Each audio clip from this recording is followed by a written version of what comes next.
A paz do Senhor Jesus, vamos dar início a mais uma aula da nossa escola bíblica com o tema Como vencer as oposições à obra de Deus. Texto áudio. Mas em todas estas coisas somos mais do que vencedores por aquele que nos amou. Romanos 8, verso 37. Verdade prática. Quando depositamos nossa confiança em Deus, descobrimos que Ele é muito maior do que todos os obstáculos que encontramos. Leitura bíblica em classe. Neemias 4, do 8 ao 20. 1 João capítulo 4, verso 4 e 1 João 5, verso 5. Diz assim a palavra do Senhor: E ligaram-se entre si todos para virem atacar Jerusalém e para os desviarem do seu intento. Porém nós oramos ao nosso Deus e pusemos uma guarda contra eles de dia e de noite por causa deles.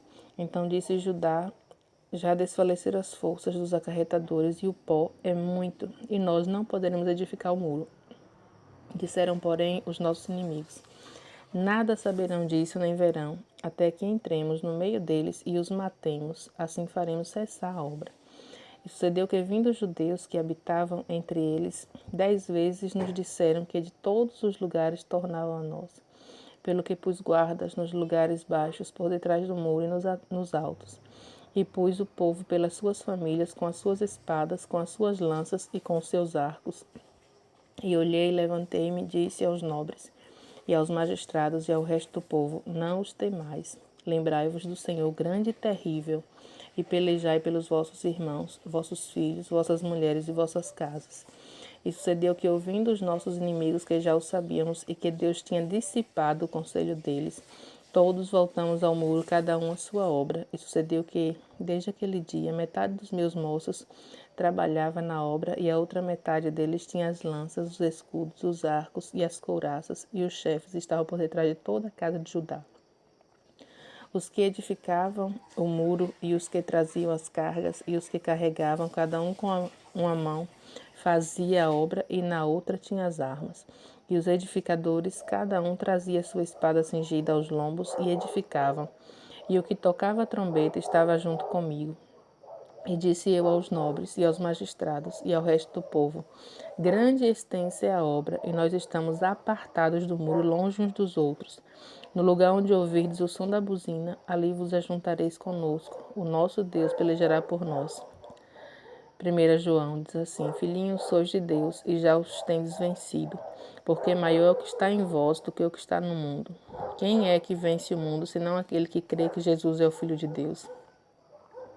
Introdução. Na lição 7, observamos como a construção dos muros em Jerusalém provocou uma dura resistência por parte dos samaritanos.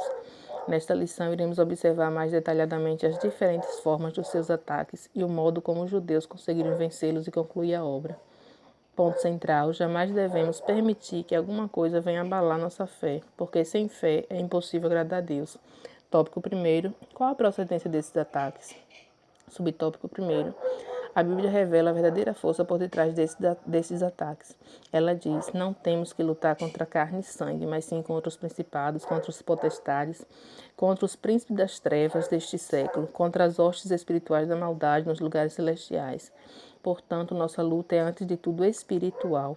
Os inimigos visíveis são meramente instrumentos dos demônios, os quais nos atacam. Desde que Lúcifer caiu em pecado no céu e foi expulso de lá, ele tem sido o adversário de Deus e de sua obra. Subtópico 2. Qual a orientação que a Bíblia dá diante dessa luta? Ela diz: Portanto, tomai toda a armadura de Deus para que possais resistir no dia mau, tendo feito tudo, ficar firmes.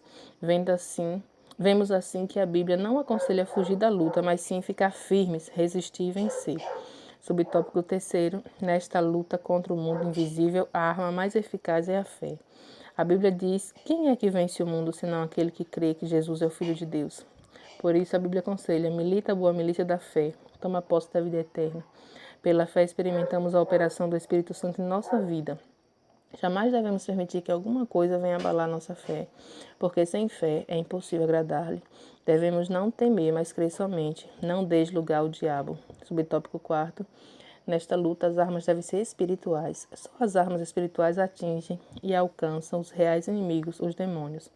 As armas carnais só nos prejudicam, pois muitas vezes levam-nos a dar lugar ao inimigo. Conclusão do tópico 1.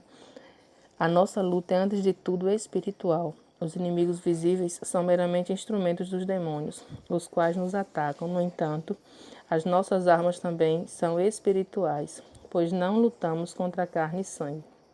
Então, irmãos, no tópico primeiro e os seus respectivos subtópicos, nós vemos que a oposição àquela obra, que era uma obra de Deus, né?